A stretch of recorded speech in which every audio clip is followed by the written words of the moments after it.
20 years ago, Brazil was the next big thing. It was just named as one of the world's major rising economic powers. Its economy was growing at over 5% per year, and with a massive and quickly growing population, an enormous supply of natural resources, it seemed firmly on the path to becoming one of the key players shaping the global economy. But for some reason, that never really happened. In the past decade, its economy barely grew at all. The country dropped out of the 10 largest global economies, and more than as an economic powerhouse, it's been recently known for chaos, corruption, and stagnation.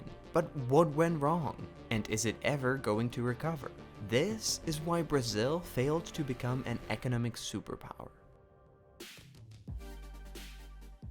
But first, let me tell you why I think that learning about your family history can be really beneficial. I've been hearing about mine since I was a kid, and it can give you an entirely new perspective on history in general, and makes you better understand where you came from. And that's why I partnered with MyHeritage. MyHeritage is the #1 family history research service that allows you to build your own family tree and helps you discover your ancestors and information about them by searching through their database of over 19 billion historical records. My family has been actually using MyHeritage for over 3 years now, and thanks to it, I was able to find more information about my great-grandfather who fought in World War I.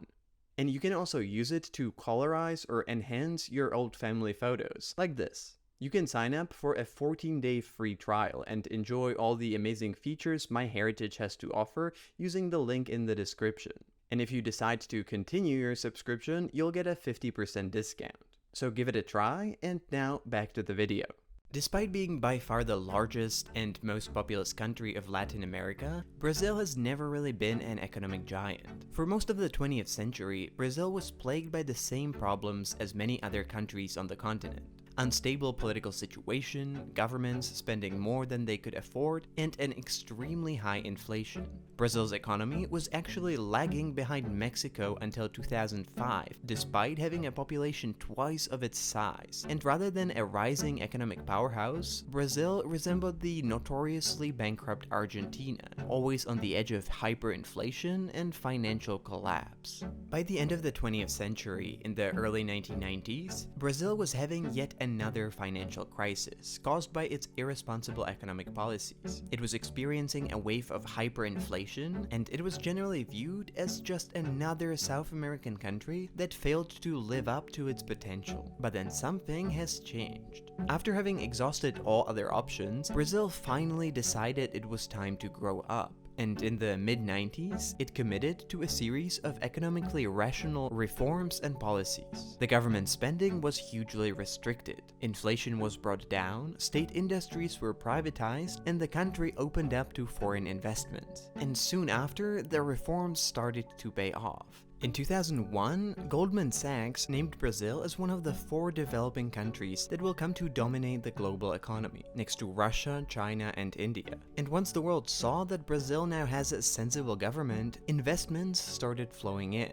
In the decade between 2000 and 2012, Brazil became one of the fastest growing economies in the world, growing at over 5% on average. In 2006, it became the largest Latin American economy, and in 2011, it became the 6th largest economy in the world, overtaking the United Kingdom. And according to the consulting firm PwC, it was supposed to overtake France and become one of the top 5 largest economies just 3 years later. A decade into the new millennium, Brazil looked like another economic miracle in the making, and it seemed like it's only gonna keep going up.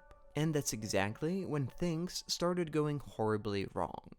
Only 5 years later, in 2016, Brazil was hosting the Olympic Games. Like with China 8 years earlier, this was supposed to have been the moment when the country's rise among the global heavyweights is confirmed and proudly presented to the world. But the reality on the ground looked very different. Just weeks before the Olympics, Rio de Janeiro had to declare a state of a financial disaster, since the city basically ran out of money and was unable to pay police or firemen looking after the event. And instead of celebrating, thousands of people were protesting against Brazil hosting the games, claiming that the country simply could not afford it. And well, they were right. By then, instead of overtaking Western economies, Brazil was going through the worst recession in decades, with record high unemployment and increase of poverty. But what happened? Well, Brazil's rise in the previous decade was driven mainly by two things: export of commodities like sugar, iron ore, and soybeans on one hand, and the influx of foreign capital, attracted by the fiscally responsible governments that the country had.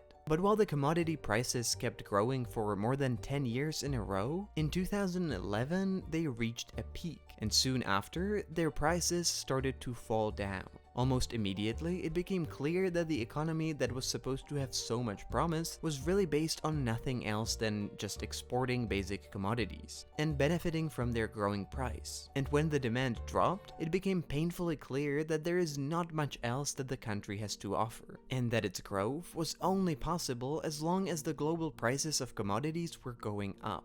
And while the main revenue stream was quickly drying out, the situation was made a lot worse by Brazil's political leadership. Instead of cutting down on the expenses when times were tough, Brazil's president, Dilma Rousseff, did the exact opposite and started to spend more than ever before. She expanded the already relatively generous welfare state, increasing pensions, cutting taxes, and introducing new social programs, and spent amounts of money that the country was simply unable to afford at a time when its economy was quickly slowing down. As a consequence, the public debt and inflation started quickly growing, and soon after, Brazil's credit rating has been downgraded, meaning that in the eyes of credit rating agencies, Brazil was no longer an economically responsible country and a safe place to invest your money. And so the influx of foreign investments, the other leg that was driving Brazil's economic growth, dried out as well. As a result, the country's economy took a massive hit, leading to a rise of unemployment, cuts in social programs that the country could no longer afford, and growing numbers of people living in poverty. And to top it off, Brazil's hard-earned reputation as a promising, quickly developing country took a massive hit as well, as the country became famous for corruption scandals and increasingly unstable political situation instead.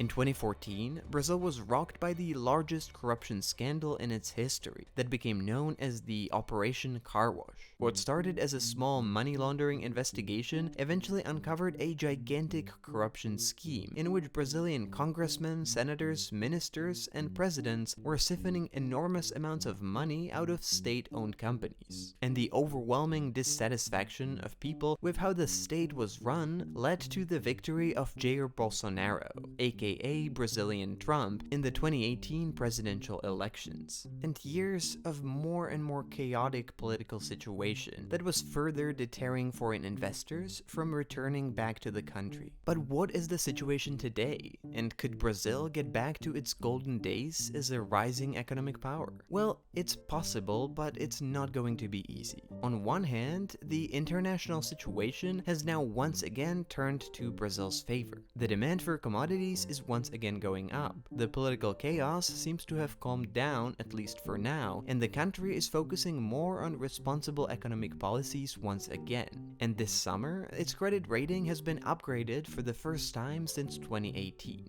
And unlike a decade ago, Brazil is now looking like a much more appealing destination for foreign investors, as China is becoming increasingly more hostile to foreign companies and aggressive in its foreign policy. In comparison, Brazil is starting to look like a much more stable choice, and so the chances that the economy might start growing again at a reasonable pace are looking pretty good. But the fact is that the recovery has been very slow, as Brazil has been growing much slower than other developing economies like India or Indonesia. And even more importantly, the same problems that caused the economic crisis 10 years ago are still very much present. Exactly like back then, Brazil's growth is hugely dependent on export of its commodities, and the country is missing other more advanced industries and sectors that could replace the commodities once the prices inevitably start going down once again. On top of that, the country is still struggling with bureaucracy and dysfunctional management, and there are no signs that the systemic corruption went away either. In order to become a real player in the global economy, Brazil would have to go through some very deep and structural reforms that would change how the country operates, so that the economic progress can last longer than just a few years. If Brazil can do that, it could indeed become really big, but whether that happens remains very unclear.